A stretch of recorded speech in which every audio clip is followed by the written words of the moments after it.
Hello, Chicagoland. Paul .ochmanek with Coldwell Banker. Today we are doing a post-closing walkthrough for a property that closed earlier this month. Typically, as the buyer, you obtain title and possession to your property at the closing. However, in two circumstances, the seller needs to hold on to their old home a little bit longer. Scenario number one is their new contract or where they're moving to simply isn't ready yet. They may need a couple extra days or even a week to move to their new property. Or, in case number two, the seller needs the proceeds from their sale to fund their new transaction. Simply put, it's an agreement between two parties where the seller agrees to maintain the property, stay in the unit or property a little bit longer, maybe paying the buyer for a per diem amount of their principal, interest, and taxes.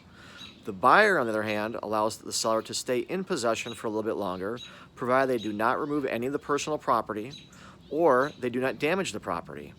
Your attorney should be drafting what's called a post-possession closing agreement, where the seller agrees to escrow funds, which are then put aside just to make sure the seller doesn't damage the property or remove any of the items negotiated during the contract.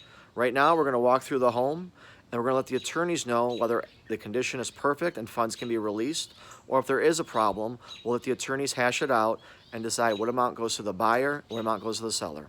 Have a great day. If you have any questions, feel free to reach out. Happy selling.